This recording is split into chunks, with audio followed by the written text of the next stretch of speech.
Hello everyone, it's Nen from Insightful Vibrations. Thank you so much for tuning into this channel. Thank you for watching the videos and for sharing them.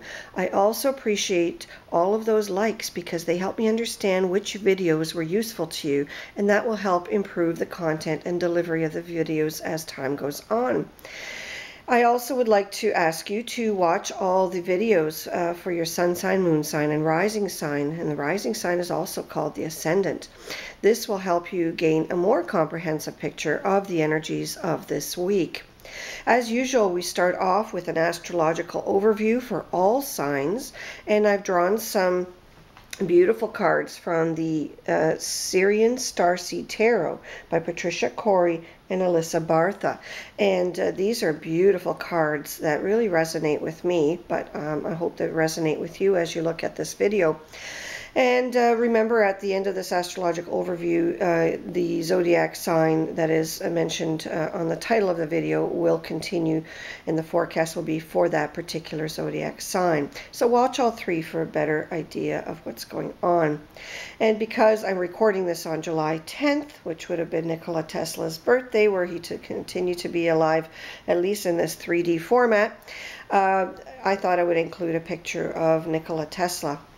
And this particular picture is Tesla Electric. It's a promotional postcard that I had from a playwright, David Gustav Fraser. And Mr. Fraser is a playwright and a brilliant screenwriter as well. And this play was absolutely phenomenal when I watched it. So Nikola Tesla, we thank you for everything that you've done. And David Gustav Fraser, we thank you for having the insight and brilliance to depict this brilliant scientist, visionary, and mystic in the way that he should have been. So let's continue on with the astrological overview. I have drawn 3 cards here, and then the 4th card on the bottom is the 9 of Crystals. That is the sort of atmosphere for the whole week. And the other 3 cards are Master of Flames, Seeker of Chalices, and Seeker of Crystals. What these cards are basically saying is that we need to be looking for solutions inside of ourselves and to master ourselves, our own intuition. You know, with the Master of Flames, this speaks to authority figures, and it, you know, depicts some clouds in the back as well as some sunshine. And so the idea is that, the authority that you can become can be used for good or not good. And you are being, given that choice as you go through life and you gain your own power and control. Be sure to always use it for good, especially as you'll see, we are in a very karmic period. So things are playing themselves out in a very, very interesting way. Now, the Seeker of Chalices is basically talking about seeking to develop your intuition. It's basically saying, throw caution to the wind, trust the messages you're getting, go and meditate and really feel what you're getting as being real, because that's the only way you'll develop your intuition, is that you take the time to be still, to meditate, and also to trust the messages that you're getting. With the Seeker of Crystals, I find that this is more of an earthy message, and it's basically saying seek the things that can be put into practical use this week. Use your intuition to that end as well, because the 9 of Crystals that characterizes the week for all of us talks about really having an abundance of everything we need, whether it's love or money. It's there for us. But again, the owl is watching from above, and the owl is all about wisdom, intuition, and, that watching of above of what this person depicted in the card is going to do with her huge bounty of crystals is very important. It's like Saturn watching all of us as well, saying, well, what are you going to do with all that now that you've gotten it? Or what do you want to do with it if you get it? And so, we're really asked to watch ourselves on every moral and ethical level this week. Now, astrologically, the retrograde planets mimic exactly that, because there's a lot of karmic interplay when we have a lot of retrograde planets. And right now we have Saturn retrograde in Sagittarius. It's run right through the galactic center, which is the very core of our Milky Way galaxy. And that's going to last until the 4th week of August, when Saturn turns direct. And then Pluto is retrograde in Capricorn until the 3rd week of September. Neptune is also retrograde from last June until the 3rd week of November. So we have a lot of chances to go over old ground, things that we haven't mastered that's ruled by these planets and also the signs they're in. Basically, we have the second chance now to go over old ground, to fix what's not working, to gain insight into things that we haven't understood before. And especially with Neptune being retrograde, our psychic powers and intuition, the power of our dreams and the messages we can receive from our intuitive selves is very powerful. And Saturn, of course, expects morality and ethical behavior from all of us. So keep that in mind as well as it travels through fiery Sagittarius. Pluto in Capricorn is really about shaking up the foundations of things that aren't working, restructuring. So very much this whole week is a theme of transformation, restructuring. And on a world stage, unfortunately, this could even lead to uprisings and things, because we really have Pluto and Capricorn trying to fix what's not working. We still have some nasty energy from Algol, a fixed star at 26 degrees Capricorn right now. And at the start of this week, it's aligned with the fixed star Sedna, which rules oceans. Unfortunately, this may portend some violent events, drownings and other tragedies associated with oceans or other bodies of water. So we'll see how this plays itself out this week. But I always feel that if you have the caution, you can prevent the tragedy. So please be careful, and caution your children, if you have any, to be careful when they're in water, around water, near water. Or if there's any storms being announced, please try to seek an escape well before the event. There's also a lot of fire energy this week, notwithstanding the placement of many planets in water signs, especially sensitive Cancer. And when fire energy is strong, it often entails action and initiative, but can just as easily forebode accidents and conflicts. Also, sometimes even wars. So this is a real, week where we need to really seek balance. And there's also a lot of cardinal energy. Your cardinal signs are the first of every season. So Aries, Libra, Cancer, Libra, Capricorn. Those are the doer signs, the initiators, and we have a lot of that energy. So we're not in the dog days of summer yet, my friends. There's a lot to do, and many will feel motivated to take initiative. And if you do, I feel that there will be a karmic payback for good work. And for many of those of you who are on vacation and feel this inclination that you can't sit still, it's going to make a little bit of difficulty for relaxing, but you can pull it off with, steering your intentions in the right way. So we start off the week on July 11th with a lot of interesting aspects. Pluto is opposing the Sun, which creates an intense reaction to change, but also produces a breakthrough effect. Again, a lot of this has to do with relationships. Pluto's also squaring Jupiter, which is a very serious, intense angle. And this dredges up a lot of dysfunction, but also a sense of optimism as to how to deal with it all. And when Jupiter is squaring the Sun, we tend to have ego wars. We tend to have a lot of people asserting themselves and, trying to be the boss or be the authority figure. And we're given that with the Master of Flames card as well, where we're saying, yes, you can be the authority figure, but how are you going to use that energy? Look within to use that energy, and don't abuse your powers. Mars is also squaring Uranus, which leads to initiative that can lead to invention, because Uranus is that very unconventional planetary energy that can lead to inventions. But with Mars squaring Uranus, giving that tense angle, we also may see accident proneness. So be careful out there, whatever you're doing. We also have Uranus aligned with the star set Great Andromeda Nebula, and it travels 2 degrees worth through Aries from 27 to 28 degrees. This is not the best thing. It could mean extraterrestrial visitation in some cases. It could mean violence. It could mean all kinds of attacks. It could mean famine. And also, transportation disasters have been known to happen under these sort of influences. We also have Mercury sextile Jupiter, which is great for learning new skills, solving difficult problems, generating new ideas, and negotiating new contracts or agreements. So, way to go if you have any court matters that need to be settled, or if you have business deals that need to be struck. This is a good week for that, starting on July 11th. Pretty much the energies will be there most of the week, but they're strongest at the beginning of the week.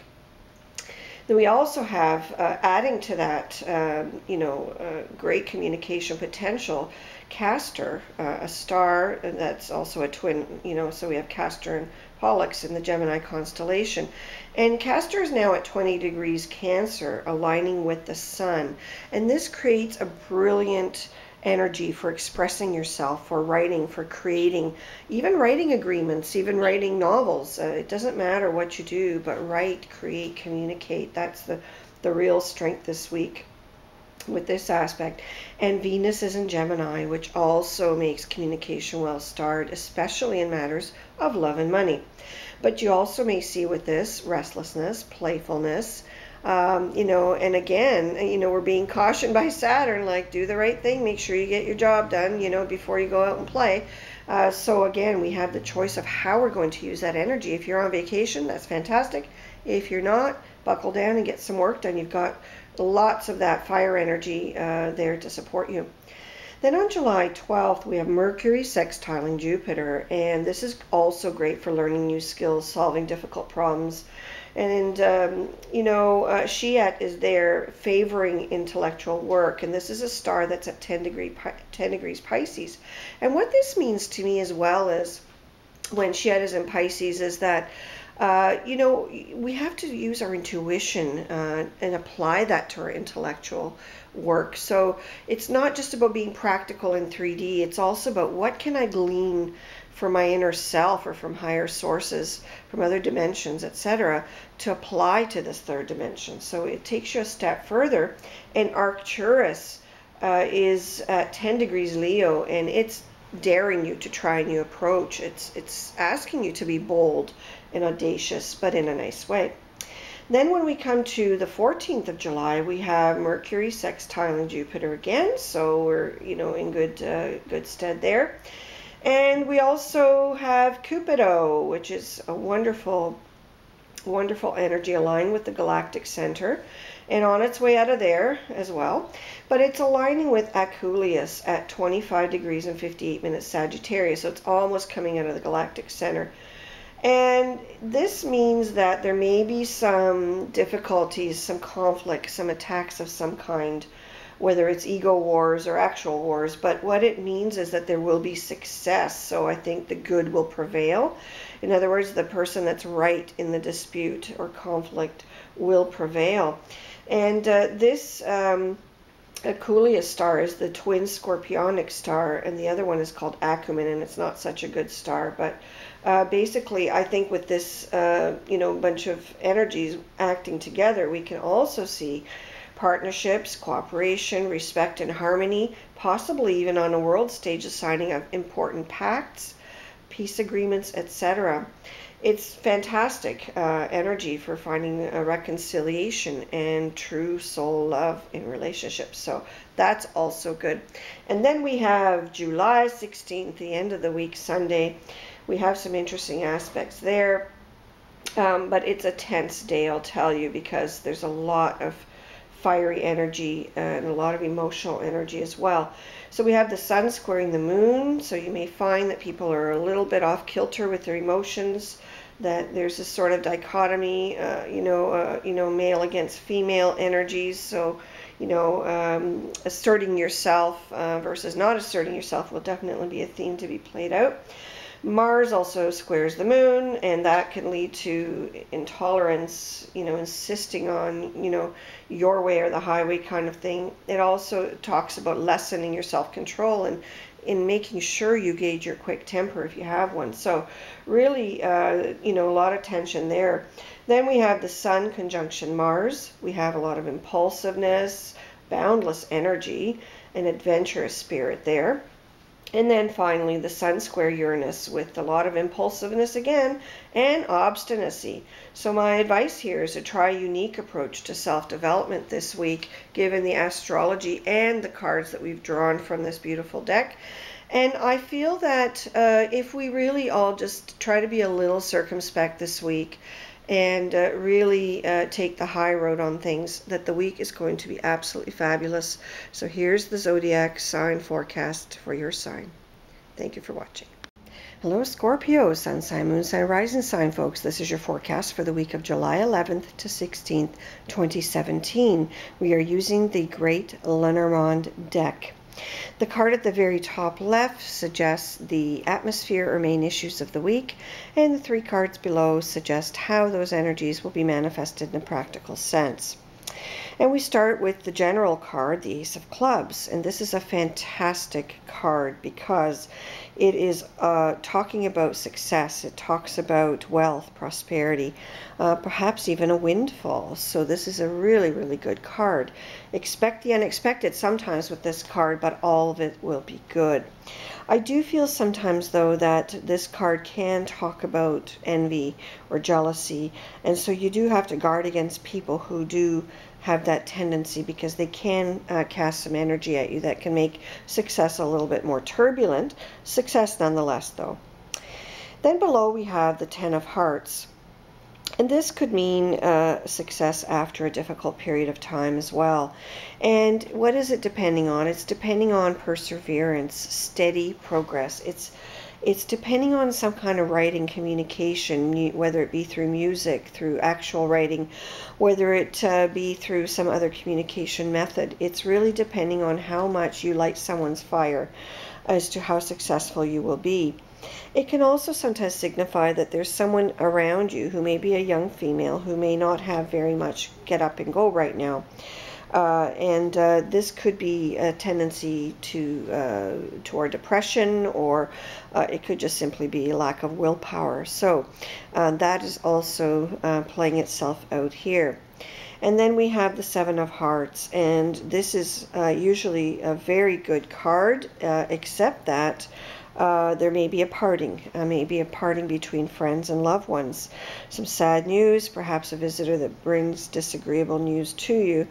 And the whole idea here is that, you know, even if people part on bad terms, you can always forgive and open up your heart freely so that you can move on without having any baggage.